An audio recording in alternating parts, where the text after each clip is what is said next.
Hola chicos, ¿cómo están? En este video vamos a continuar con el tema 1, la elección del consumidor en situaciones ciertas. Ya habiendo completado el repaso matemático, ahora nos vamos a centrar principalmente en el enfoque ordinal de la teoría del consumidor, el cual se basa en los conceptos de preferencias y utilidad, y luego vamos a ver la teoría de la preferencia revelada, que es una teoría relativamente más nueva y que ofrece un planteamiento alternativo y equivalente a la teoría ordinal. El objetivo de este tema es conocer la conducta de los consumidores como agentes racionales en un contexto de certidumbre, es decir, en un contexto en el cual el resultado o los resultados de una decisión son perfectamente conocidos y determinados.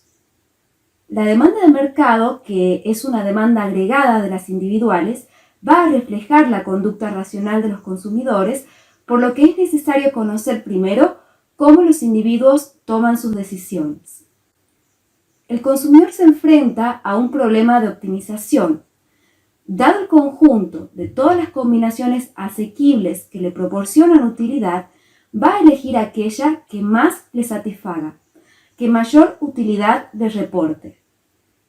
El objetivo de la teoría que vamos a ver consiste, en primer lugar, en caracterizar la combinación cesta o canasta de bienes elegida y, en segundo lugar, en predecir cómo cambiará la elección óptima ante cambios en el conjunto de combinaciones asequibles. Para ello, primero utilizaremos un modelo que nos permita caracterizar las preferencias del consumidor y que nos permita analizar las propiedades o axiomas racionales de la ordenación. Luego analizaremos qué es lo que determina el conjunto de combinaciones de bienes asequibles y finalmente determinaremos cuál es la combinación de bienes óptima dentro del conjunto de combinaciones asequibles. Comencemos con los axiomas de la elección racional. Veamos cuáles son los conceptos y la simbología que vamos a utilizar para enunciar estas propiedades. Una combinación de bienes se define como una enumeración de las cantidades de distintos bienes y puede ser representada mediante un vector en donde C sub i es la combinación de bienes que contiene i unidades de cada bien x sub j, donde j va desde 1 hasta n y x sub j se supone no negativa. Es decir, el individuo solo puede consumir 0 o una cantidad positiva de cada bien. El consumidor debe poder ordenar las distintas combinaciones de bienes que están dentro de su conjunto asequible según sus gustos y preferencias. Es decir, ante distintas combinaciones de bienes, debe ser capaz de decir en forma ordenada qué combinaciones son preferibles y qué combinaciones son indiferentes. Vamos a utilizar esta virgulilla, que es como el tilde de la letra ñ, para indicar la indiferencia y el símbolo matemático mayor que para indicar la preferencia. Esta teoría supone que la ordenación de preferencias que realiza el consumidor tiene 7 propiedades. La primera propiedad es la completitud. Para dos combinaciones de bienes cualesquiera, C sub j y C sub k, donde j es distinto de k, puede ocurrir que la combinación C sub j sea preferida a la combinación C sub k, que la combinación C sub k sea preferida a la combinación C sub j, o que el consumidor sea indiferente entre las combinaciones C sub j y C sub k. Esta propiedad nos dice que no deben existir espacios vacíos al definir las preferencias del consumidor. Dado C sub j, cualquier otra combinación de bienes puede ubicarse en el conjunto de combinaciones para el cual C sub j es preferible, o en el conjunto de combinaciones de bienes preferibles a C sub j, o en el conjunto de combinaciones de bienes indiferentes a C sub j. La segunda propiedad es la transitividad.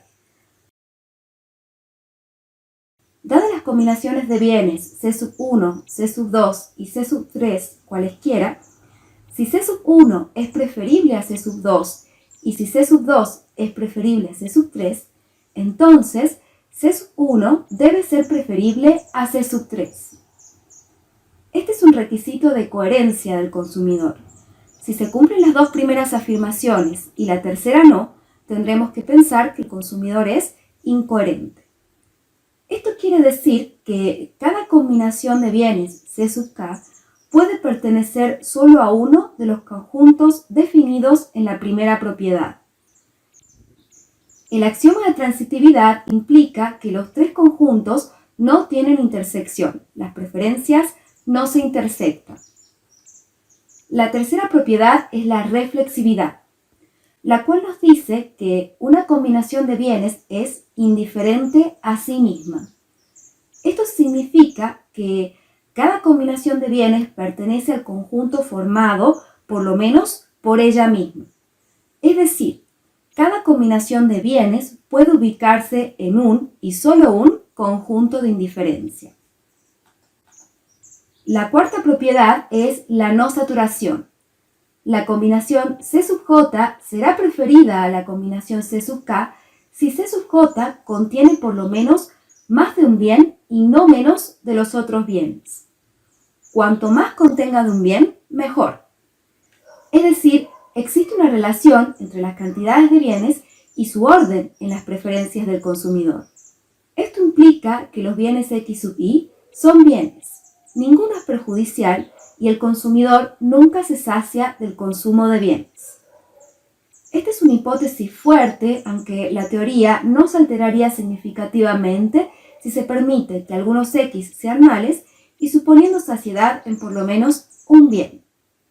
En general, vamos a usar este supuesto fuerte y cuando no lo usemos, lo vamos a aclarar o especificar. El axioma de la no saturación tiene implicaciones importantes. Para ver estas implicaciones, vamos a simplificar el análisis suponiendo que solo existen dos bienes y vamos a hacer un dibujo en el cuadrante no negativo de los ejes cartesianos. En este eje vamos a colocar el bien X sub 1 y en este eje el bien X sub 2. Ahora vamos a separar este espacio en cuatro cuadrantes, A, B, C y D. Y vamos a decir que en este punto tenemos la combinación C sub 1 que está compuesta por las cantidades X sub 1, 1 del bien X sub 1 y X sub 2, 1 del bien X sub 2. El cuadrante B, incluidos los límites, tiene combinaciones de bienes que son preferibles a C sub 1, mientras que el cuadrante D, incluidos los límites, contiene combinaciones de bienes que son menos preferibles que C sub 1. El consumidor va a ser indiferente entre C sub 1 y alguna combinación de bienes que se encuentre en el cuadrante A o C, pero solo podría moverse a alguna combinación que se encuentre en A o C si es que intercambia cantidades de un bien por otro. Es decir que va a tener que renunciar a ciertas cantidades de un bien para obtener más del otro bien con el fin de permanecer dentro del conjunto de indiferencia. Para pasar de la combinación C sub 1 a alguna combinación que se encuentre en A, es decir, para aumentar X sub 2, es necesario sacrificar unidades de X sub 1 y para pasar a una combinación que se encuentre en C, es decir, para aumentar X sub 1, es necesario sacrificar unidades de X sub 2. El conjunto, superficie o curva que contenga combinaciones indiferentes será decreciente porque estará compuesta en los cuadrantes A y C. La quinta propiedad es la continuidad. La gráfica de un conjunto de indiferencia es una superficie continua. Este axioma implica que la superficie de indiferencia o la curva de indiferencia, si trabajamos en dos dimensiones, debe ser continua y por el axioma de no saturación debe ser decreciente. La sexta propiedad es la convexidad estricta, la cual nos dice que, dada cualquier combinación de bienes C sub J, el mejor conjunto es estrictamente convexo. Este axioma hace referencia a la curvatura de la curva de indiferencia. Gráficamente, el mejor conjunto de la combinación C sub 2, es el que se encuentra sobre la curva de indiferencia y en el área sombreada. Si las combinaciones asequibles son convexas, se asegura que la mejor combinación asequible sea un óptimo local único y por lo tanto global también. Otra forma de expresar esta propiedad es la siguiente.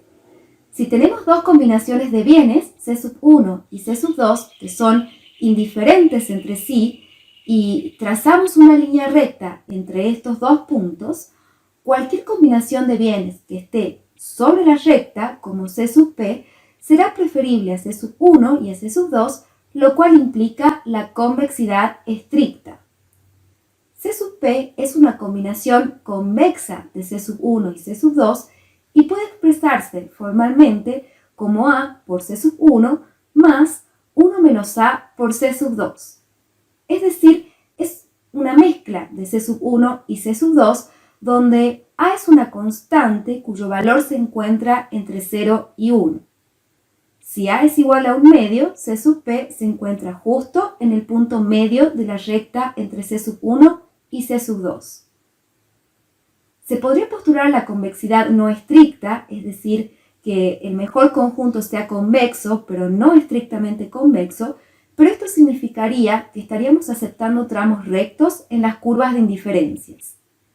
La razón para pedir convexidad estricta es para asegurar que el óptimo del consumidor sea un único punto y no infinitos puntos.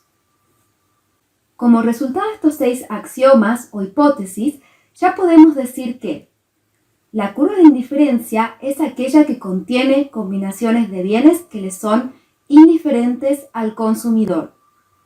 Podemos ordenar las preferencias del consumidor con curvas de indiferencias continuas y convexas respecto al origen, de manera que cada combinación de bienes pueda situarse en una y solo en una curva de indiferencia. Las combinaciones de bienes situadas en una curva de indiferencia más alta son preferibles a las ubicadas en una más baja. Históricamente, la palabra utilidad se ha empleado en economía para indicar las sensaciones subjetivas como placer, satisfacción, cumplimiento de deseos, cese de necesidades, etc., que se derivan del consumo. De manera tal que la consecución de la utilidad constituye el objetivo del consumo. A finales del siglo XIX se desarrolló la teoría de la utilidad cardinal que presupone que la utilidad puede medirse como el peso en una unidad ficticia llamada utilitas. Y con esta teoría se desarrolló la ley de la utilidad marginal decreciente. Esta teoría fue muy cuestionada y en la actualidad la postura más generalizada es que las sensaciones subjetivas agrupadas bajo el término de utilidad no pueden ser medidas. La teoría del consumidor no necesita de los supuestos de la utilidad cardinal para su construcción. Podemos basar el análisis en los conceptos de preferencia e indiferencia y no necesitamos más para dicha teoría que el conjunto de curvas de indiferencias con las propiedades que sobre él hemos supuesto. Sin embargo, resulta útil para algunos análisis contar con alguna función que nos indique el orden de las preferencias mediante una representación numérica. Dados los supuestos planteados de las preferencias, podemos clasificar las combinaciones de bienes y ordenarlas según las preferencias y para ello necesitamos una norma o regla U que asigne o asocie un número real U sub i a cada combinación de bienes y que indique el orden de las preferencias. Es decir, que sea una norma o regla que asigne el mismo número real a las combinaciones de bienes que son indiferentes y que asigne un número real mayor a las combinaciones de bienes que son preferibles. Cualquier función que cumpla con estos requisitos constituye una función de utilidad para el consumidor. Se pueden definir distintos argumentos para una función de utilidad de acuerdo al análisis que queramos hacer. En esta asignatura, nosotros vamos a utilizar la función de utilidad para estudiar la relación que existe entre las distintas combinaciones de bienes y el nivel o grado de satisfacción que a un consumidor le produce el consumo de esas combinaciones de bienes. pero también se pueden definir otros argumentos para la función de utilidad, como la riqueza, la cual no brinda satisfacción por sí misma, sino por la cantidad de bienes que le permite gozar al consumidor. También podemos tener una función de consumo y ocio o una función de consumo presente y consumo futuro. Los distintos argumentos que se puedan definir para la función de utilidad nos permite centrarnos en distintos aspectos de las elecciones de un individuo en diferentes contextos. En Microeconomía 1 nos vamos a centrar en la notación 1 y en las notaciones 2, 3 y 4 las vamos a estudiar en Microeconomía 2. Bien, nosotros ya sabemos que el objetivo del consumidor como un agente racional es maximizar su utilidad y que para encontrar la elección óptima de un individuo es necesario emplear métodos de diferenciación, por lo que el axioma 5 de la elección racional, que hacía referencia a la continuidad, puede ser reemplazado por el axioma 7, diferenciabilidad. Este axioma nos dice que las funciones de utilidad deben ser diferenciables hasta el orden requerido. Reemplazaría el axioma 5 porque la continuidad no implica la diferenciabilidad, pero la diferenciabilidad sí implica la continuidad. Para simplificar el análisis, nosotros vamos a trabajar con funciones de utilidad que dependen de dos bienes, de x sub 1 y de x sub 2. La representación gráfica de esta función es una superficie en un espacio de 3 dimensiones. Para que las curvas de indiferencias de esta función tengan convexidad estricta, la superficie de utilidad debe ser cuasi cóncava. Entonces, si dibujamos en 3 dimensiones, la superficie de utilidad va a tener esta forma y para obtener las curvas de indiferencias de esta superficie debemos realizar cortes horizontales y equidistantes, en donde AA, BB y CC son contornos que conectan puntos con igual altura. La altura indica el nivel de utilidad. A medida que la altura disminuye, el nivel de utilidad disminuye. Los distintos niveles de utilidad solo representan el ordenamiento de las combinaciones de bienes del consumidor, por lo que esta es una función de utilidad ordinal. Solo expresa matemáticamente la ordenación de las preferencias del consumidor, no es medible. Ahora, si proyectamos los contornos trazados sobre el plano base, obtendremos las curvas de indiferencias.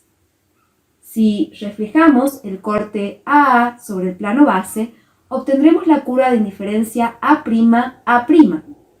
Si reflejamos el corte BB sobre el plano base, obtendremos la curva de indiferencia B'B'. Y si reflejamos el corte CC sobre el plano base, obtendremos la curva de indiferencia C'C'. Una curva de indiferencia nos indica las distintas combinaciones de bienes que le brindan al consumidor el mismo nivel de utilidad.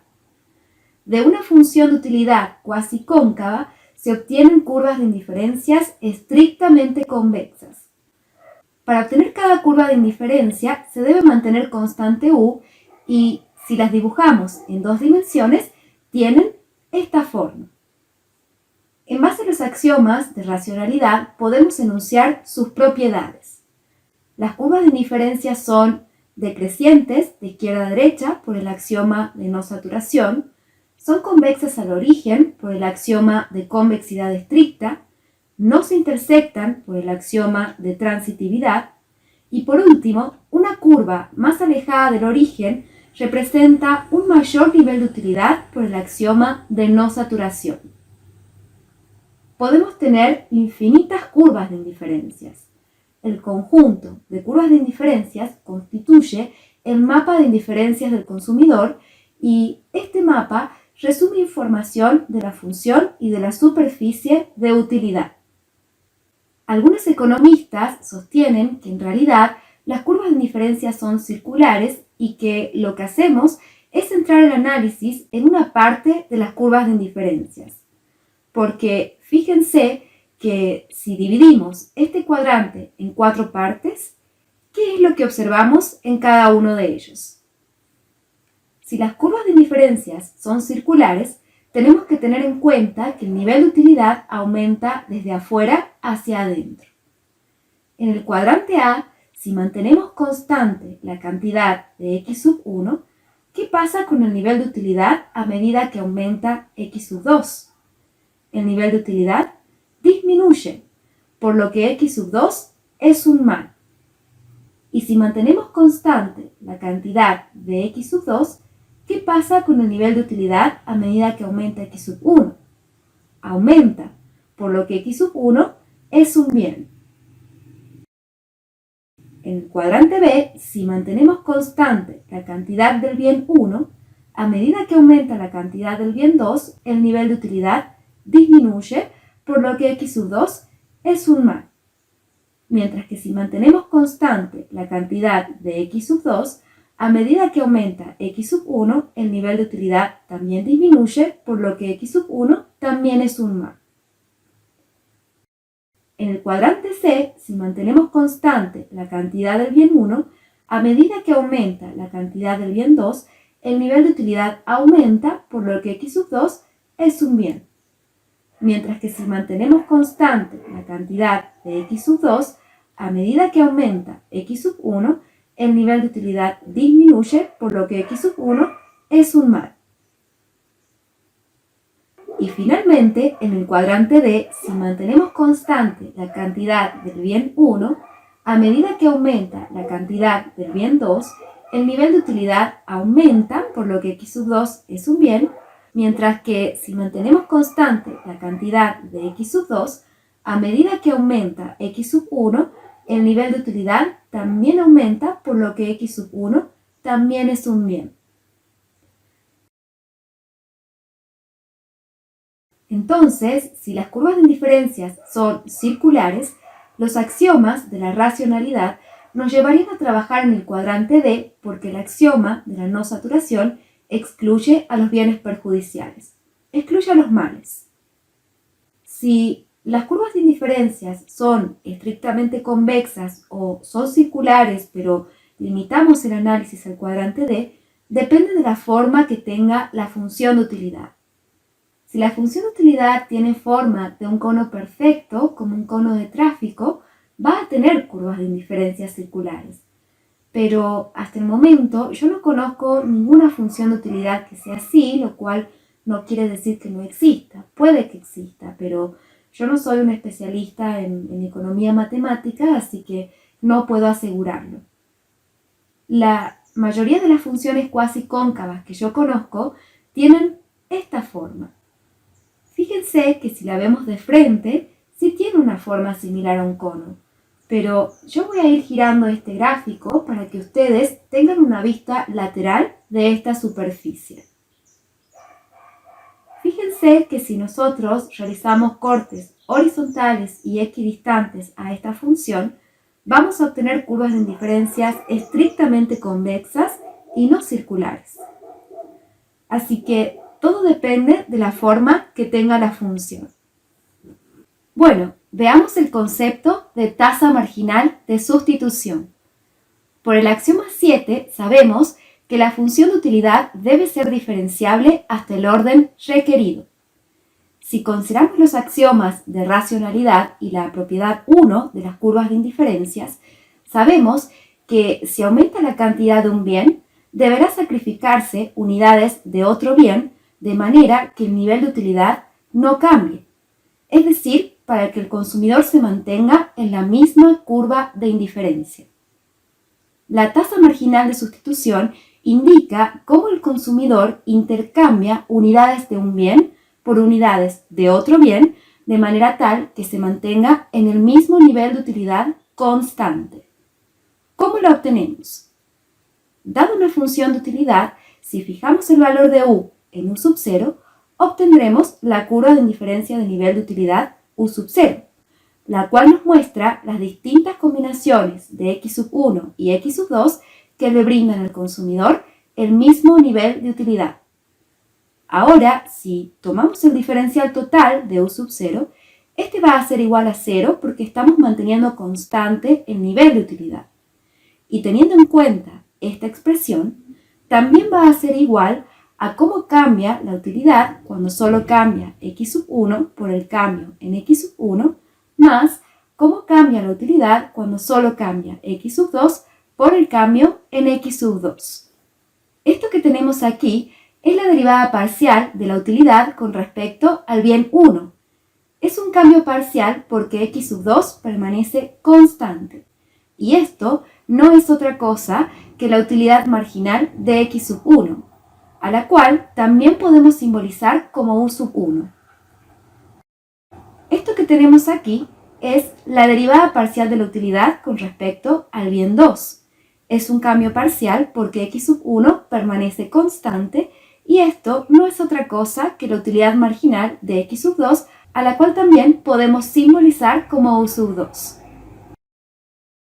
Entonces, si hacemos este cambio de simbología, tenemos esta expresión, y si de esta expresión despejamos el cambio en x2 sobre el cambio en x1, obtendremos la tasa marginal de sustitución del bien 2 por el bien 1, la cual va a ser igual a menos el cociente entre la utilidad marginal del bien 1 y la utilidad marginal del bien 2. A esta derivada podemos agregarle una pleca y un subíndice u0 para indicar que cuando tomamos esta derivada estamos manteniendo constante el nivel de utilidad. La tasa marginal de sustitución 2,1 es la relación a la que el consumidor está dispuesto a sustituir x2 por x1 en orden de mantener un nivel dado de utilidad. Nos indica cuántas unidades del bien 2 se deben sacrificar para aumentar la cantidad del bien 1 de manera tal que el consumidor se mantenga sobre el mismo nivel de utilidad constante, y esto no es otra cosa que la pendiente de la curva de indiferencia en un punto. Ustedes ya saben que una pendiente puede calcularse en un arco o en un punto. La pendiente arco se calcula entre dos puntos. Es un cálculo aproximado de la pendiente porque es un promedio de todas las pendientes que hay entre los dos puntos que estemos considerando. Para la pendiente arco se utiliza la letra mayúscula delta del alfabeto griego, que es para cambios grandes. Esta era la fórmula de la pendiente de la curva de indiferencia con la que ustedes más trabajaban en Economía 1, en donde X e Y eran bienes. Ahora, en Microeconomía 1, vamos a trabajar con la pendiente puntual de la curva de indiferencia, y a los bienes ya no les llamamos X e Y, sino X1 y X2. La pendiente puntual se calcula en un punto. Es un cálculo exacto y utilizamos la simbología de derivadas, que es para cambios infinitesimales. Bien, veamos cuáles son las características de la tasa marginal de sustitución 2,1. La primera es que las utilidades marginales de los bienes U1 y U2 son positivas, por lo que la tasa marginal de sustitución es negativa. La segunda es que el valor absoluto de la tasa marginal de sustitución 2,1 debe ser decreciente cuando x1 aumenta, lo cual implica la convexidad estricta de la curva de indiferencia. Esta característica no es nueva para ustedes. Repasemos un poquito lo que ustedes vieron en Economía 1. Para este repaso, volvamos a llamar X e Y a los bienes. Si el cambio en X es siempre igual, a medida que X aumenta, la cantidad de Y que el consumidor está dispuesto a sacrificar es cada vez menor, por lo que el decrecimiento del valor absoluto de la tasa marginal de sustitución Y por X se produce a lo largo de la curva de indiferencia a medida que aumenta la cantidad de X. En otras palabras, cuanto mayor es la cantidad de X que dispone el consumidor, menor será la cantidad de Y que estará dispuesto a ceder para conseguir más X, manteniendo constante el nivel de utilidad. Y esto es así por la convexidad estricta de la curva de indiferencia. Para probar esto, en Economía 1 hacíamos una tablita. Nos daban los valores de X y de Y y nos pedían que calculáramos el cambio en X, el cambio en Y la tasa marginal de sustitución de Y por X. En otra columna teníamos que poner los valores absolutos de la tasa y observar qué pasaba con el valor absoluto de esta tasa a medida que aumentaba X. Y llegábamos a la conclusión que a medida que X aumentaba, el valor absoluto de la tasa marginal de sustitución de Y por X decrecía. Ahora, en micro 1, ya no vamos a trabajar con incrementales ni con esta tablita. Vamos a comprobar la convexidad estricta de la curva de indiferencia utilizando derivadas. Para ello, tenemos que tomar la derivada del valor absoluto de la tasa marginal de sustitución 2,1 con respecto a X sub 1. Para calcular esta derivada, tenemos que considerar que el valor absoluto de la tasa marginal de sustitución 2,1 es igual a U sub 1 sobre U sub 2, por lo que vamos a tener que aplicar la regla del cociente y tenemos que tener en cuenta también que las utilidades marginales dependen de los dos bienes, de X sub 1 y de X sub 2, porque la función de utilidad debe ser diferenciable hasta el orden requerido por el axioma 7. Esta derivada no es muy sencilla de comprender al principio porque son varias las reglas de derivación que hay que tener en cuenta. Así que vamos a calcularla paso por paso. Con la práctica van a poder calcularla de una manera más automática. Primero vamos a calcular el diferencial del valor absoluto de la tasa marginal de sustitución 2,1. Por la regla del cociente, el diferencial de esta expresión tiene que ser igual al diferencial del numerador por el denominador sin derivar menos el numerador sin derivar por el diferencial del denominador sobre el denominador sin derivar elevado al cuadrado. Ahora el diferencial del numerador va a ser igual a cómo cambia la utilidad marginal del bien 1 cuando solo cambia X sub 1 por el cambio en X sub 1 más cómo cambia la utilidad marginal del bien 1 cuando solo cambia X sub 2 por el cambio en X sub 2. El diferencial del denominador va a ser igual a cómo cambia la utilidad marginal del bien 2 cuando solo cambia X sub 1 por el cambio en X sub 1 más cómo cambia la utilidad marginal del bien 2 cuando solo cambia X sub 2 por el cambio en X sub 2. Una vez que llegamos a esta expresión, lo que hacemos es dividirla por el cambio en X sub 1 y listo, ya tenemos la derivada que estábamos buscando. Esto es lo que tenemos aquí. Nos queda una expresión bastante grande, así que vamos a simplificarla. A las derivadas parciales podemos simbolizarlas de otra manera. ¿Cómo cambia la utilidad marginal del bien 1 cuando solo cambia el bien 1? Sería U sub 1, 1. ¿Cómo cambia la utilidad marginal del bien 2 cuando solo cambia el bien 2? Sería U sub 1, 2. ¿Cómo cambia la utilidad marginal del bien 2 cuando solo cambia el bien 1? Sería U sub 2, 1. ¿Y cómo cambia la utilidad marginal del bien 2 cuando solo cambia el bien 2? Sería U sub 2, 2. Vamos con las derivadas totales. La derivada de X sub 1 con respecto a X sub 1 es igual a 1. Y la derivada de X sub 2 con respecto a X sub 1 no es otra cosa que la tasa marginal de sustitución 2,1, que es igual a menos el cociente de las utilidades marginales. Tenemos que reemplazar la tasa con su signo correspondiente. Una vez que ya realizamos todos los reemplazos correspondientes, podemos simplificar más esta expresión aplicando propiedad distributiva. Bien, aquí podemos separar 1 sobre U sub 2 al cuadrado que multiplica a todo lo que tenemos en el numerador. Y ahora en el numerador aplicamos propiedad distributiva. Aquí nos quedaría U sub 1, 1 por U sub 2 menos U sub 1, 2 por U sub 1. Estos términos se nos simplifican. Menos U sub 2, 1 por U sub 1. Aquí tenemos menos por más y por menos, eso es más. U sub 2, 2 por U sub 1 al cuadrado sobre U sub 2. En la expresión que tenemos entre corchetes podemos sacar factor común 1 sobre u sub 2, que nos va a quedar multiplicando a u sub 1, 1 por u sub 2 al cuadrado, menos u sub 1, 2 por u sub 1 y por u sub 2, menos u sub 2, 1 por u sub 1 y por u sub 2, más u sub 2, 2 por u sub 1 al cuadrado.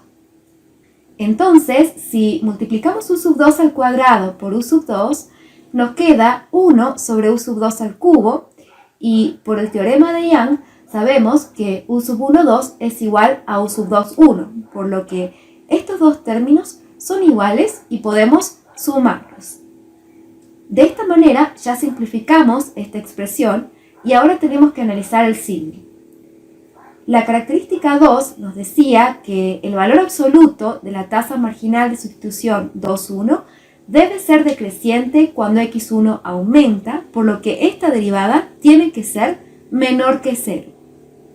Como la utilidad marginal del bien 2 es positiva, para que la derivada del valor absoluto de la tasa marginal de sustitución 2,1 con respecto a x sub 1 sea menor que 0, toda esta expresión que tenemos entre corchetes debe ser menor que 0 para que la curva de indiferencia sea estrictamente convexa, y para que la curva de indiferencia sea estrictamente convexa, se requiere que la función de utilidad sea cuasi cóncava. Finalmente, la tercera característica es que la tasa marginal de sustitución 2,1 es igual a 1 sobre la tasa marginal de sustitución 1,2, es decir, una es la inversa de la otra. Les queda tarea a ustedes enunciar y demostrar las características de la tasa marginal de sustitución 1,2 en base a las características que hemos visto de la tasa marginal de sustitución 2,1.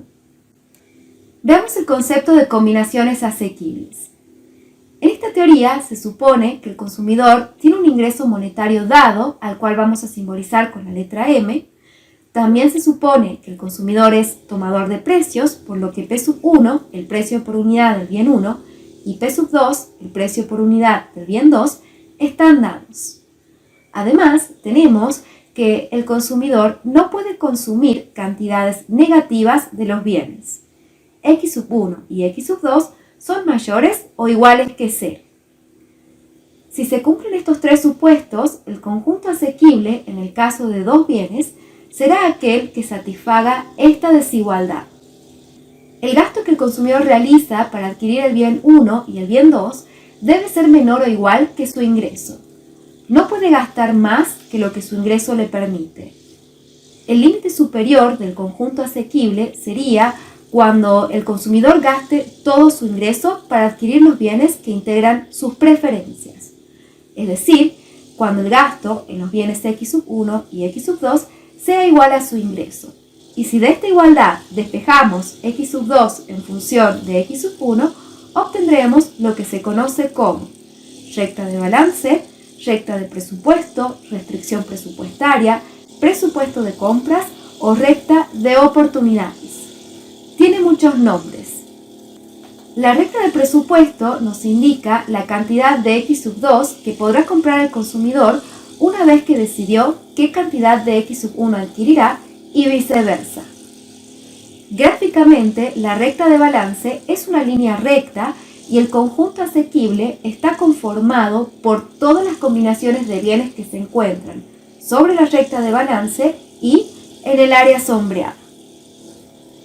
Las combinaciones de bienes donde gasta todo su ingreso están sobre la recta de balance. La pendiente de la recta de balance, ya la conocen, es igual a menos el precio relativo del bien 1 por el bien 2, o dicho en otros términos, es igual a menos el cociente entre dos precios absolutos, entre P sub 1 y P sub 2. Esta pendiente nos indica cuántas unidades de X sub 2 cuesta adquirir una unidad de X sub 1 con un determinado ingreso. ¿Cuáles son las propiedades del conjunto asequible? El conjunto asequible es acotado inferiormente por la no negatividad de los bienes y superiormente por la recta de balance, siempre que el ingreso del consumidor sea finito y que ningún precio sea igual a 0. El conjunto asequible es cerrado cualquier combinación sobre la recta de balance o sobre los ejes de coordenadas es asequible. El conjunto asequible es convexo. Dados dos combinaciones de bienes cualquiera, como C1 y C2, cualquier combinación sobre la recta que une ambas combinaciones es asequible. Esto también es válido para dos combinaciones de bienes cualesquiera que se encuentren sobre la recta de balance. Y la última propiedad es que el conjunto asequible es no vacío. Siempre que el ingreso del consumidor sea positivo y exista por lo menos un precio finito y positivo, el consumidor podrá comprar por lo menos una cantidad positiva de un bien. En esta filmina les dejo por escrito las propiedades que ya hemos enunciado.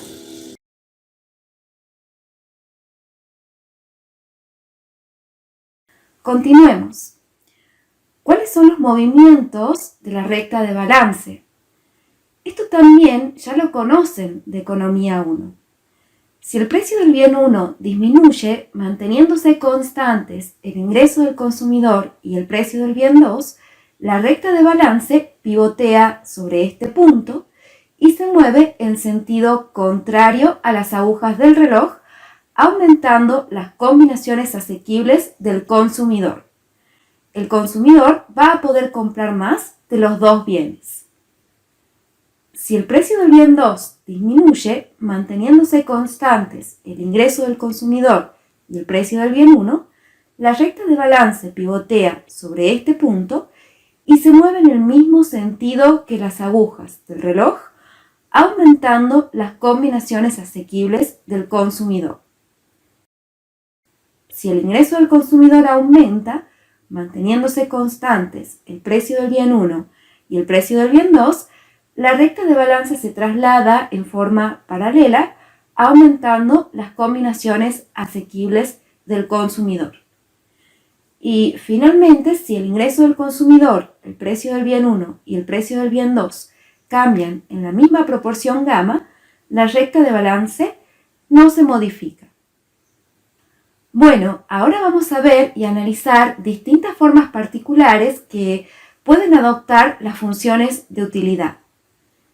Es muy importante conocer y estudiar las características y propiedades de cada una de ellas porque aportan información relevante sobre el comportamiento del consumidor de acuerdo a las preferencias específicas que tengan entre los bienes. En este video vamos a presentarlas y vamos a analizar algunas características de acuerdo a los conceptos que ya vimos. A medida que vayamos avanzando con nuevos conceptos, vamos a volver sobre algunas de estas funciones para continuar estudiándolas. Empecemos con la función Cobb-Douglas. Su especificación matemática, considerando dos bienes, es U igual a x1 a la alfa por x2 a la beta, donde alfa y beta son constantes positivas. En el repaso matemático ya habíamos introducido esta función y habíamos visto que la función Cobb-Douglas es cuasi cóncava y que genera curvas de indiferencias estrictamente convexas.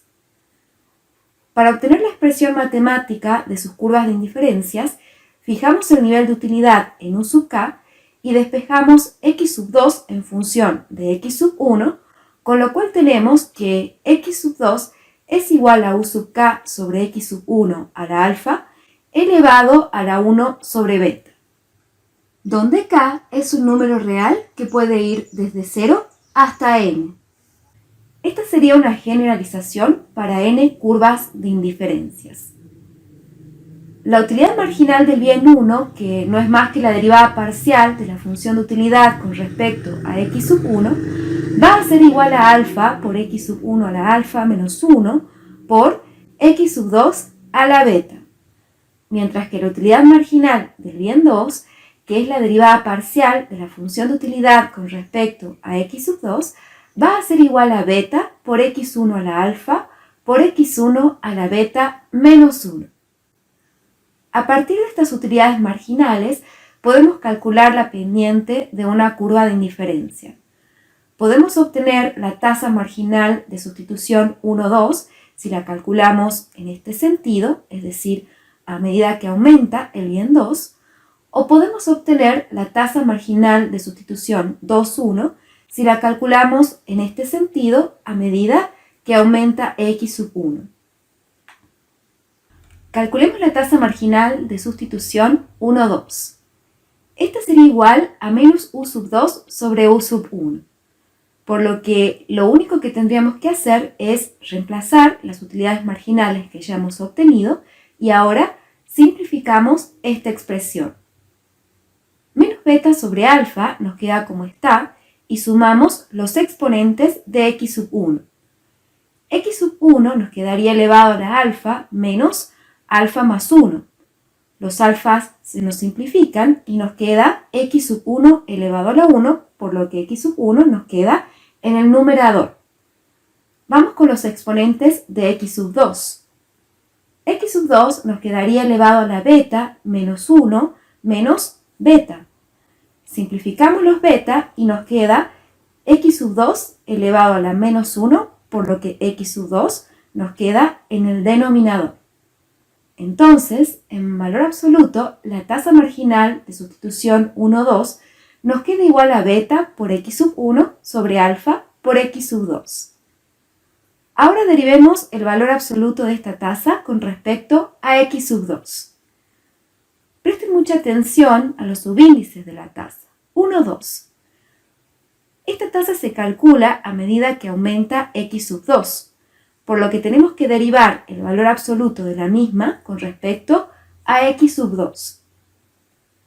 Calculábamos esta derivada utilizando la regla del cociente, por lo que sería igual a la derivada del numerador con respecto a x sub 2 por el denominador sin derivar, menos la derivada del denominador con respecto a x sub 2 por el numerador sin derivar sobre el denominador elevado al cuadrado. Ahora debemos recordar que las dos derivadas que nos quedan en el numerador se calculan teniendo en cuenta el concepto de diferencial total y la regla de la cadena. Entonces, la primera derivada sería igual a cómo cambia beta por x sub 1 cuando solo cambia x sub 1 por la derivada de x sub 1 con respecto a x sub 2 más cómo cambia beta por x sub 1 cuando solo cambia x sub 2 por el cambio en x sub 2 sobre el cambio en x sub 2. La segunda derivada sería igual a cómo cambia alfa por x sub 2 cuando solo cambia x sub 1 por la derivada de x sub 1 con respecto a x sub 2 más cómo cambia alfa por x sub 2 cuando solo cambia x sub 2 por el cambio en x sub 2 sobre el cambio en x sub 2. Simplifiquemos esta última expresión. La derivada parcial de beta por x sub 1 con respecto a x sub 1 es igual a beta. Esta derivada nos queda como está y este término está multiplicado por alfa y por x sub 2.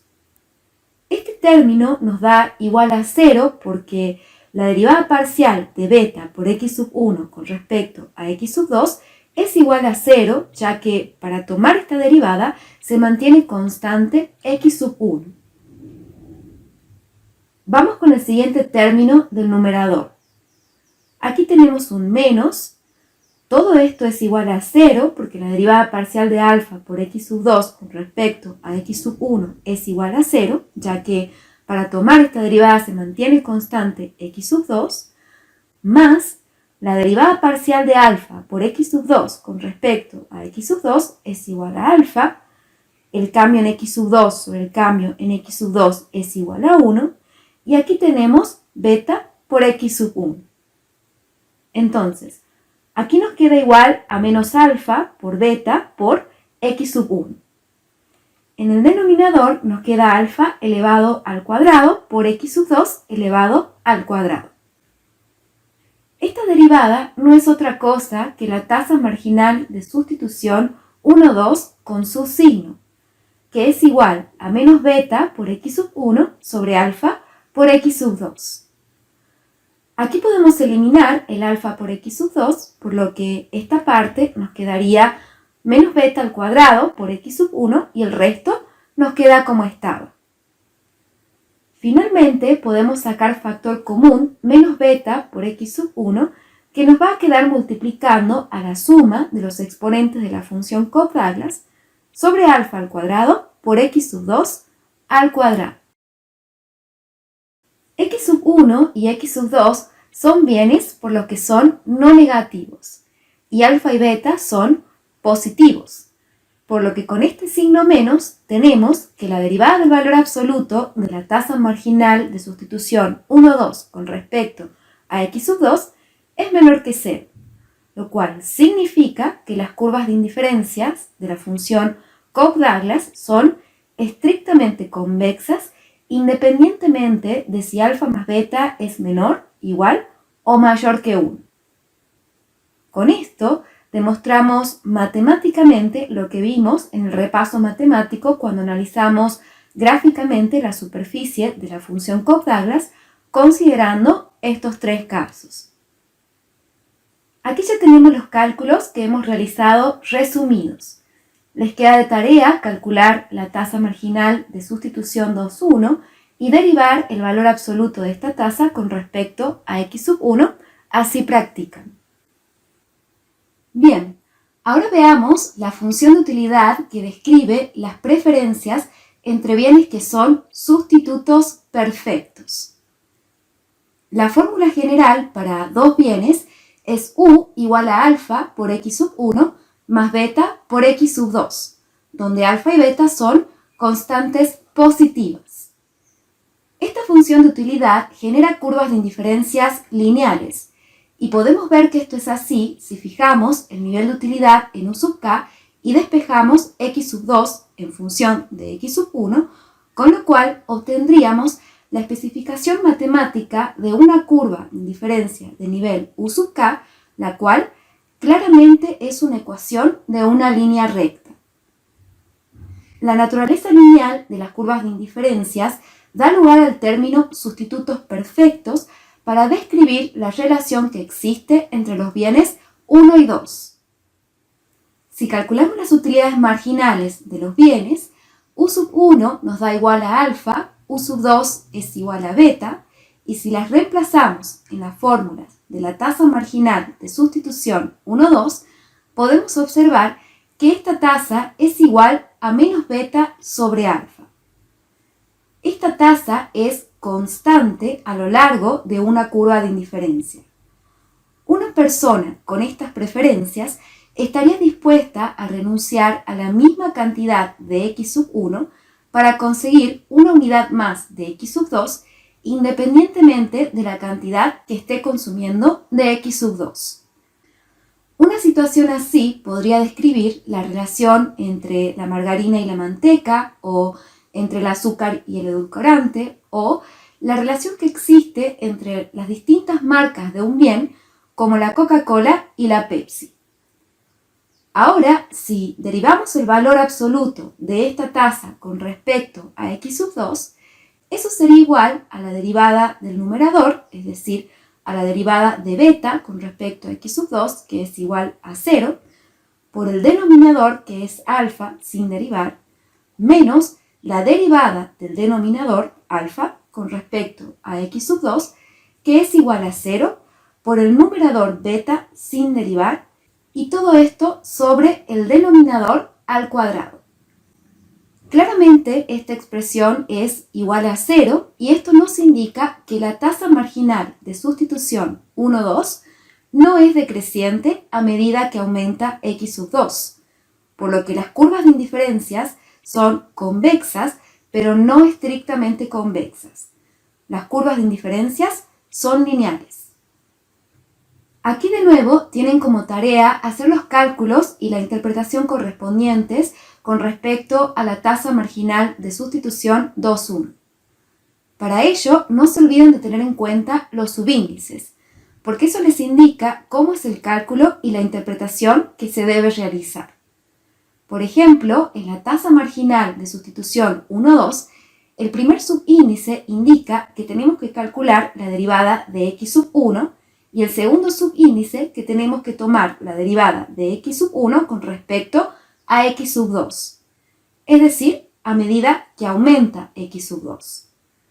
A su vez, estos subíndices nos indican la utilidad marginal de qué bien va en el numerador y la utilidad marginal de qué bien va en el denominador. Mucho cuidado con esto. Aquí les muestro la función de utilidad sustitutos perfectos en 3 dimensiones. Fíjense que si realizamos cortes horizontales y equidistantes a esta superficie, obtendremos curvas de indiferencias lineales, como hemos demostrado. Vamos con la tercera función, a la cual se conoce como función de Leontief o función complementos perfectos por la relación que describe entre los bienes. La fórmula general de esta función de utilidad para dos bienes tiene esta especificación en donde alfa y beta son constantes positivas y el operador del mínimo significa que la utilidad va a estar dada por el menor de los dos términos que tenemos entre corchetes. Es decir, la utilidad va a ser igual a alfa por x sub 1 si alfa por x sub 1 es menor que beta por x sub 2 y la utilidad va a ser igual a beta por x sub 2 si beta por x sub 2 es menor que alfa por x sub 1. Las curvas de indiferencias de la función de Leontief tienen forma de ángulos rectos y describen la relación entre bienes que se consumen juntos en una proporción fija, la cual está representada por los vértices de las curvas de indiferencias. En los vértices de estas curvas de indiferencias tenemos que los dos términos que tenemos entre corchetes en la función son iguales y de esta igualdad podemos despejar x sub 2 en función de x sub 1, con lo cual obtenemos la proporción fija en la cual se van a combinar estos bienes sin exceso de ninguno de los bienes.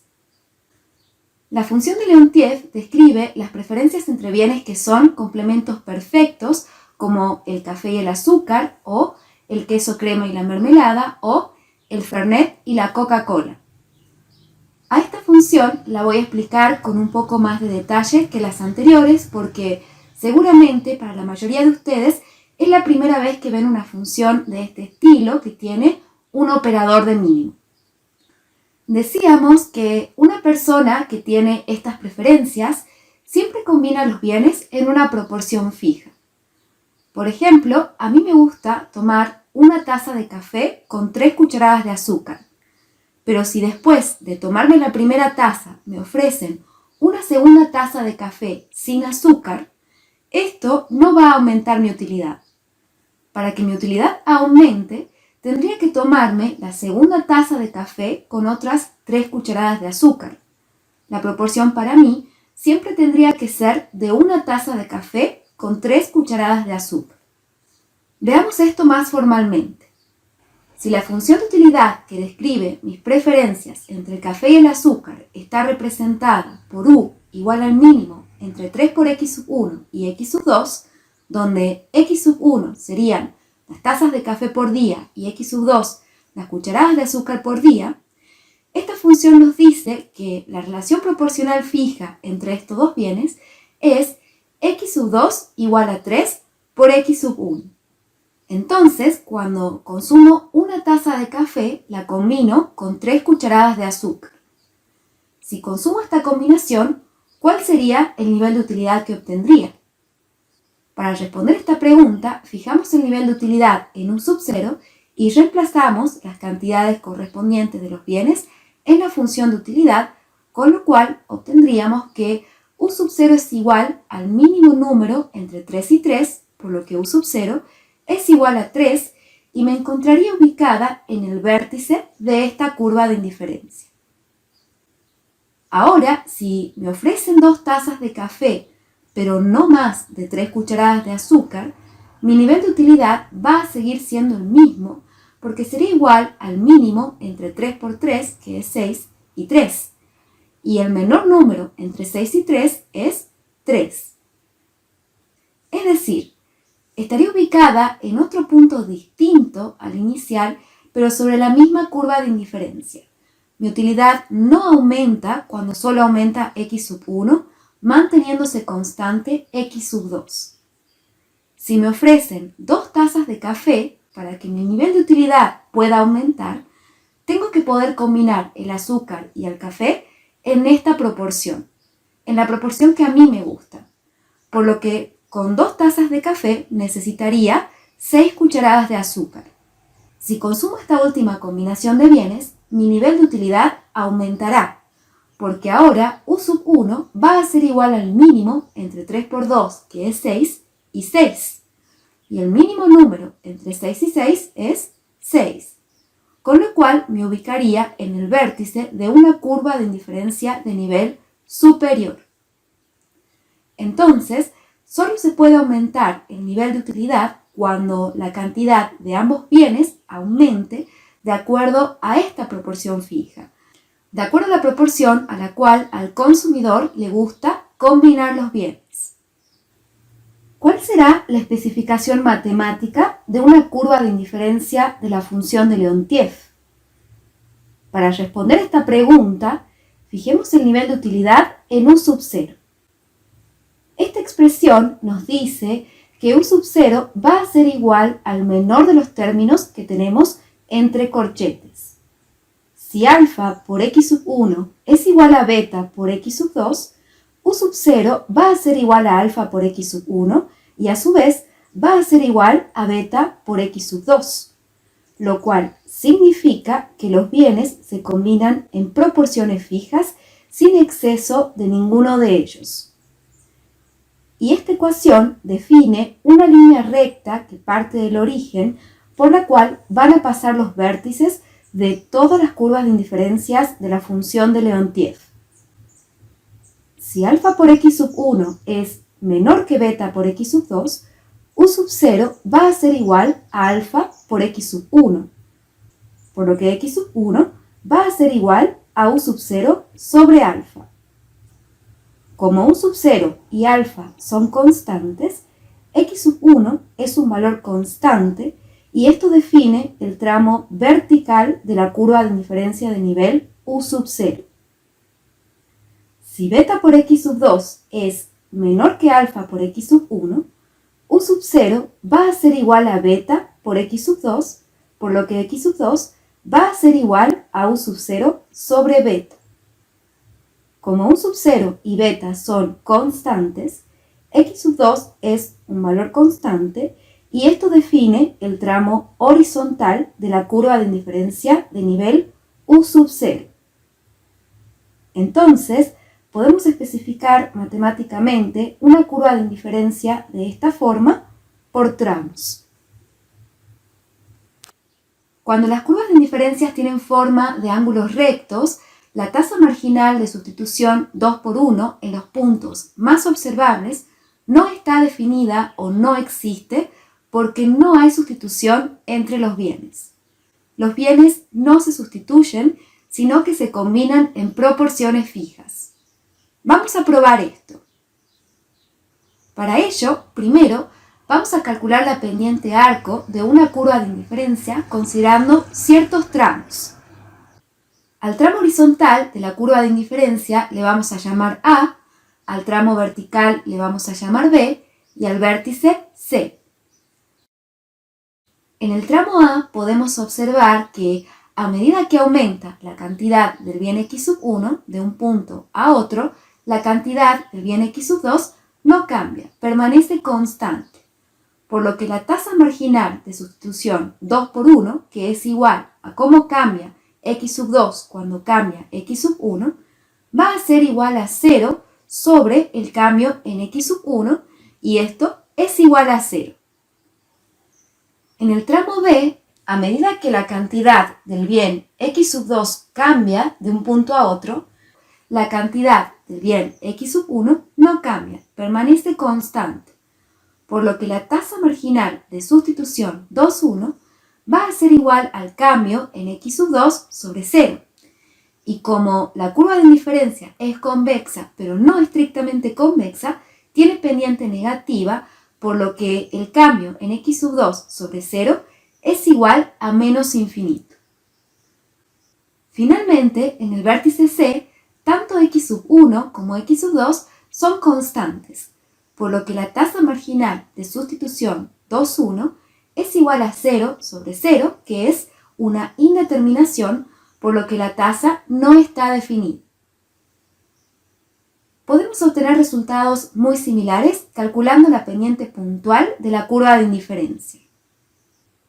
En el tramo A, la función de utilidad sería igual a beta por x sub 2, por lo que la utilidad marginal del bien 1 sería igual a 0 y la utilidad marginal del bien 2 sería igual a beta. Entonces, si reemplazamos las utilidades marginales en la tasa marginal de sustitución 2,1, esta nos va a dar igual a menos 0 sobre beta, que es igual a 0. En el tramo B, la función de utilidad sería igual a alfa por x sub 1, por lo que la utilidad marginal del bien 1 sería igual a alfa y la utilidad marginal del bien 2 sería igual a 0. Entonces, si reemplazamos las utilidades marginales en la tasa marginal de sustitución 2,1, esta nos va a dar igual a menos alfa sobre 0, que es igual a menos infinito. Finalmente, el vértice C es un punto anguloso. Una función que tiene un punto anguloso es continua en ese punto, pero no derivable en ese punto, porque las derivadas laterales no coinciden, es decir, las derivadas por la derecha y por la izquierda son diferentes, por lo tanto, la tasa marginal de sustitución 2,1 en el vértice C no existe. Aquí les muestro la función de utilidad de Leontief en 3 dimensiones. Si la vemos de frente, tiene forma de una pirámide. Si realizamos cortes horizontales y equidistantes a esta superficie, obtendremos curvas de indiferencias con formas de ángulos rectos. Las 3 funciones de utilidad que hemos visto hasta ahora son casos especiales de una función más general llamada utilidad con elasticidad de sustitución constante, o CES, por sus siglas en inglés. La función CES puede adoptar la forma 4.1 cuando la constante delta sea menor o igual que 1 y distinta de 0, o la forma 4.2 cuando delta sea igual a 0. Esta función se caracteriza porque la elasticidad de sustitución, que se simboliza con la letra sigma, es constante y se define como 1 sobre 1 menos delta. Entonces, de acuerdo al valor que tome delta, será el valor que tome sigma, el cual nos permite determinar el grado de sustitución que existe entre los bienes.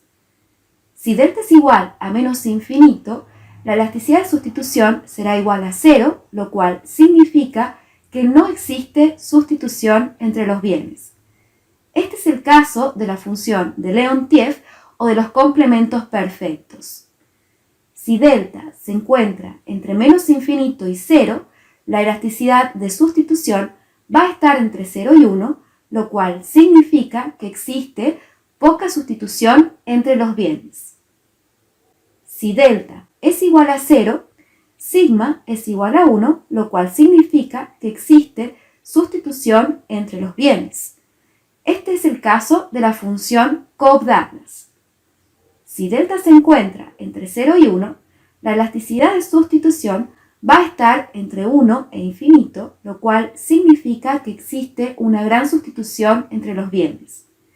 Y finalmente, si delta es igual a 1, la elasticidad de sustitución es igual a infinito, lo cual significa que existe una sustitución infinita entre los bienes. Este sería el caso de los sustitutos perfectos. Entonces, de acuerdo al valor que tome delta, la función CES nos permite analizar las 3 primeras funciones que hemos visto y muchos otros casos intermedios. De la expresión 4.1 podemos ver fácilmente que si delta es igual a 1, 1 quedaría igual a x sub 1 más x sub 2, que es el caso de los sustitutos perfectos que vimos, considerando que alfa y beta son iguales a 1. El caso de la función de Leontief y de la función Cobb-Douglas son más difíciles de ver. Pueden obtenerse de la expresión 4.1 realizando algunos pasos algebraicos y aplicando ciertas propiedades de los logaritmos y de los límites, pero no vamos a ver esas demostraciones. y así como no las vemos, tampoco les pedimos que las sepan ni que las demuestren en los exámenes. De la expresión 4.1 se obtiene la expresión 4.2, que es el caso de la función Cobb-Douglas. Es decir, u igual al logaritmo natural de x sub 1 más el logaritmo natural de x sub 2 es otra forma de expresar la función Cobb-Douglas considerando que alfa y beta son iguales a 1. Esto sí lo vamos a probar más adelante. Salvo algunos casos particulares, como las tres primeras funciones que vimos, las curvas de indiferencias de la función CES son estrictamente convexas con la particularidad que las curvas tocan los ejes. A esta filmina y a la siguiente las voy a pasar un poco más rápido. Aquí tienen la expresión general de las curvas de indiferencias de la función CES cuando delta es menor o igual que 1 y distinto de 0. También tienen las utilidades marginales y la tasa marginal de sustitución 1, 2. Si derivamos el valor absoluto de la tasa marginal de sustitución 1, 2 con respecto a x sub 2, obtendremos esta expresión. Aquí yo he omitido varios pasos intermedios. Les queda de tarea a ustedes demostrar que esta es la expresión final a la que se llega y también trabajar con la tasa marginal de sustitución 2, 1. Aquí nosotros podemos ver que el signo de esta derivada va a depender de delta. Solo si delta es menor que 1 pero distinto a menos infinito, la derivada del valor absoluto de la tasa marginal de sustitución 1, 2 con respecto a x sub 2 va a ser menor que 0, por lo que las curvas de indiferencias serán estrictamente convexas. Pero si delta es igual a 1 o igual a menos infinito, las curvas de indiferencia serán convexas, pero no estrictamente convexas. Si delta es igual a 1, las curvas de indiferencia serán lineales y tendremos el caso de los sustitutos perfectos. Mientras que si delta es igual a menos infinito, las curvas de indiferencias tendrán forma de ángulos rectos y tendremos el caso de la función de Leontief. Aquí tiene la expresión general de las curvas de indiferencias de la función CES cuando delta es igual a 0. También tienen las utilidades marginales y la tasa marginal de sustitución 1, 2. Si derivamos el valor absoluto de la tasa marginal de sustitución 1, 2 con respecto a x sub 2, obtendremos esta expresión que es menor que 0, por lo que las curvas de indiferencias son estrictamente convexas. Este es el caso de la función Cobb-Douglas.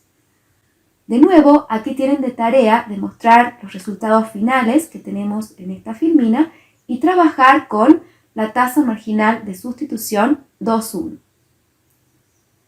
En quinto lugar, tenemos una función de utilidad que es estrictamente convexa y cuya especificación matemática para el caso de dos bienes es u igual a alfa por x sub 1 al cuadrado más beta por x sub 2 al cuadrado, donde alfa y beta son constantes positivas. Esta función de utilidad genera curvas de indiferencias que son estrictamente cóncavas. Aquí tenemos la expresión matemática general de las curvas de indiferencias, las utilidades marginales de los bienes 1 y 2 y la tasa marginal de sustitución 1, 2. Si derivamos el valor absoluto de esta tasa con respecto a x sub 2, vamos a obtener esta expresión que es mayor que 0, con lo cual se comprueba que las curvas de indiferencia son estrictamente cóncavas. Aquí también tienen de tarea demostrar los resultados finales que tenemos en esta filmina y trabajar con la tasa marginal de sustitución 2, 1. La siguiente función en nuestra lista es la cuasilineal. Las funciones de utilidad cuasilineales tienen un término lineal y un término no lineal. Es decir, son lineales en solo uno de los x, ya sea lineal en x sub 1 o lineal en x sub 2. Hay ciertas generalizaciones respecto a este tipo de funciones que no pueden realizarse, ya que pueden describir las preferencias de un consumidor entre dos bienes o las preferencias de un consumidor entre un bien y un mal. tampoco puede generalizarse respecto a la forma de las curvas de indiferencia, porque todo esto va a depender de la especificación del término no lineal. En este cuadro tenemos la expresión matemática general para dos bienes de la función cuasilineal, tanto para el caso que la función sea solo lineal en x sub 1, como para el caso que la función sea solo lineal en x sub 2. También tenemos varios ejemplos de la forma que puede adoptar el término no lineal en ambos casos. Los ejemplos 1, 2, 3, 4 y 5 describen las preferencias de un consumidor entre dos bienes. Esto puede comprobarse sencillamente obteniendo las utilidades marginales de los bienes y verificando que sean positivas. En cambio, los ejemplos que tenemos en 6 muestran funciones cuasilineales que describen las preferencias de un consumidor entre un bien y un mal. Esto también puede comprobarse calculando las utilidades marginales. Si la utilidad marginal de x sub 1 es positiva, x sub 1 es un bien, y si es negativa, x sub 1 es un mal. Si la utilidad marginal de x sub 2 es positiva, x sub 2 es un bien, y si es negativa, x sub 2 es un mal. Ustedes pueden trabajar con todos estos ejemplos y hacer este ejercicio de calcular las utilidades marginales, la tasa marginal de sustitución y la derivada del valor absoluto de la tasa marginal de sustitución para analizar su signo y determinar la forma de las curvas de indiferencias. Recuerden que si la derivada del valor absoluto de la tasa marginal de sustitución 2,1 con respecto a x sub 1 es menor que 0, las curvas de indiferencia son estrictamente convexas. Si es igual a 0, las curvas de indiferencia son lineales, y si es mayor que 0, las curvas de indiferencia son estrictamente cóncavas. La misma conclusión puede obtenerse si se deriva el valor absoluto de la tasa marginal de sustitución 1,2 con respecto a x sub 2. Finalmente, si la tasa marginal de sustitución en los puntos más observables no está definida o no existe, las curvas de indiferencias tienen forma de ángulos rectos. Otra cuestión que es muy importante y que deben tener en cuenta es que la derivada total del valor absoluto de la tasa marginal de sustitución no es igual a la derivada parcial de la tasa marginal de sustitución. Hago esta aclaración porque este es un error frecuente que suelen cometer muchos alumnos. Nosotros ya habíamos demostrado que la derivada total del valor absoluto de la tasa marginal de sustitución 2,1 con respecto a x sub 1 era igual a esta expresión.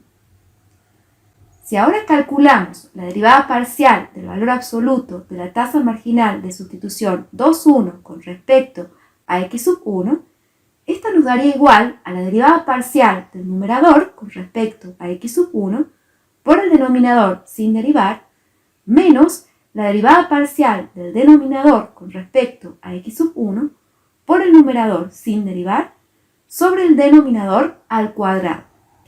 A la derivada parcial de la utilidad marginal del bien 1 con respecto a x sub 1 podemos escribirla como u sub 1, 1, y a la derivada parcial de la utilidad marginal del bien 2 con respecto a x sub 1 podemos escribirla como u sub 2, 1. Fíjense que esta expresión no es igual a esta que ya habíamos obtenido. Mucho cuidado con esto. Puede que con algunas funciones particulares la derivada total coincida con la derivada parcial, pero no son iguales. El desarrollo correcto con el objetivo de determinar la forma de las curvas de indiferencias es el primero que vimos. Si en lugar de calcular la derivada total calculamos la derivada parcial, los resultados obtenidos pueden conducirnos a conclusiones erróneas. Por último, tenemos las funciones Cobb-Douglas modificadas. La primera se llama función de utilidad Stone-Getty.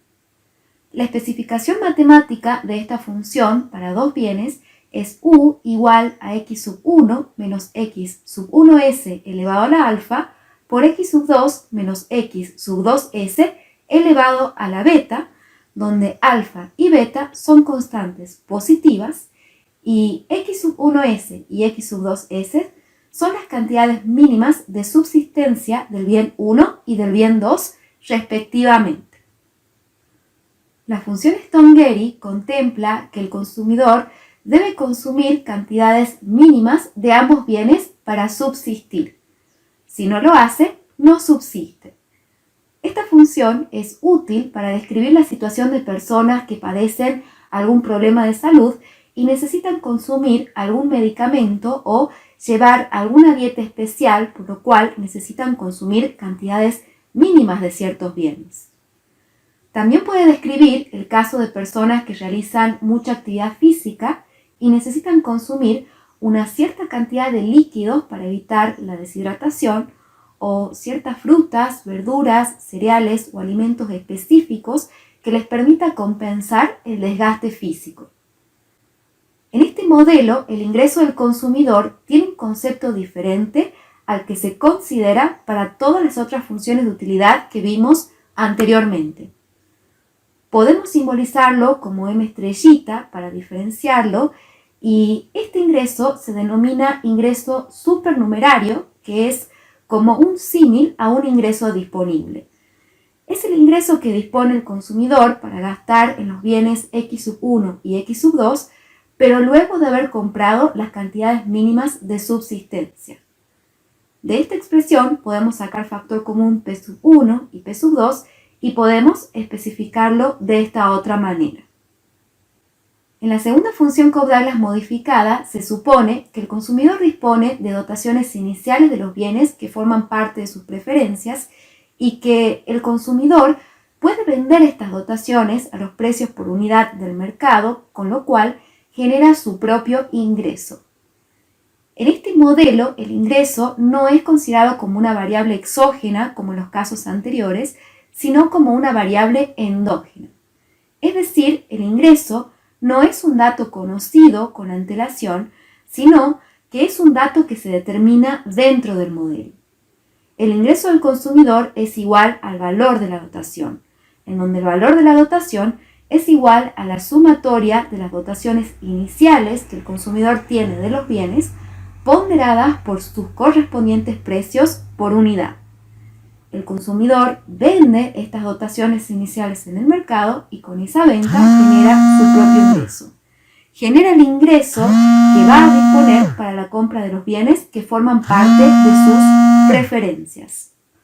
Este modelo tiene implicaciones muy importantes y lo vamos a ver con más detalle en Microeconomía 2. Volvamos con la función Stone-Getty. Aquí tenemos la especificación matemática de las curvas de indiferencias, las utilidades marginales de los bienes y la tasa marginal de sustitución 1,2. Si derivamos el valor absoluto de la tasa marginal de sustitución 1,2 con respecto a x sub 2, se puede demostrar que ésta es menor que 0, por lo que las curvas de indiferencia son estrictamente convexas. Entonces, al igual que la función Cobb-Douglas, la función Stone-Getty tiene curvas de indiferencias estrictamente convexas, pero con la particularidad que en este caso las cantidades mínimas de subsistencia de los bienes limitan el espacio del mapa de indiferencias del consumidor, porque el consumidor recién va a comenzar a obtener utilidad por el consumo de los bienes una vez que ya haya comprado las cantidades mínimas de subsistencia y compre unidades adicionales de ambos bienes. Les queda de tarea demostrar los resultados finales que tenemos en esta filmina y trabajar con la tasa marginal de sustitución 2,1. Aquí les dejo las generalizaciones para n bienes de cada una de las funciones de utilidad que hemos visto. Cobb-Douglas, sustitutos perfectos, complementos perfectos, CES, preferencias cóncavas, cuasilineal y Stone-Getty. Para finalizar este video, veamos un nuevo concepto: transformación monótona creciente. Si bien las preferencias son únicas para cada consumidor, estas pueden ser representadas por un número infinito de funciones de utilidad, ya que a partir de una función de utilidad, es posible generar otras funciones de utilidad que representen las mismas preferencias. Para ello, solo basta con realizar una transformación monótona creciente de la función de utilidad escogida inicialmente. Formalmente, una función es una transformación monótona positiva o creciente de una función de utilidad si es que conserva el orden de las combinaciones de consumo de la misma forma y representa las mismas preferencias que la función de utilidad original. Una transformación monótona creciente no cambia el orden de las preferencias. Se puede obtener una transformación monótona creciente de una función dada si le sumamos o restamos una constante real, si la multiplicamos o dividimos por una constante real positiva, si la elevamos a una potencia real positiva y en general si le aplicamos cualquier función que sea monótona creciente como el logaritmo o la función exponencial. Por ejemplo, se puede demostrar que la función w definida como alfa por el logaritmo natural de x sub 1 más beta por el logaritmo natural de x sub 2 es una transformación monótona creciente de la función Cobb-Douglas. Esto es así porque w no es más que el logaritmo natural de la función Cobb-Douglas y si tomamos la derivada parcial de w con respecto a u, esta nos da igual a 1 sobre u, que es mayor que 0. Una función w es una transformación monótona, positiva o creciente de una función de utilidad original si la derivada parcial de la función transformada con respecto a la función original es mayor que 0. Además, si w es una transformación monótona creciente de una función de utilidad, la tasa marginal de sustitución de la función transformada será igual a la tasa marginal de sustitución de la función de utilidad original. Es por eso que cuando definimos la función ces para delta igual a 0, decíamos que este era el caso de la función Cobb-Douglas, porque la especificación que tenemos en 4.2 es una transformación monótona creciente de la función Cobb-Douglas para valores de alfa y beta iguales a 1. Bueno chicos, por ahora avanzamos hasta aquí. Con lo visto hasta ahora, ya pueden avanzar con los primeros 3 ejercicios del trabajo práctico 2 de la guía de trabajos prácticos. En el próximo video continuaremos con el tema 1. Todavía nos quedan muchos conceptos por desarrollar. Cuídense mucho y hasta pronto.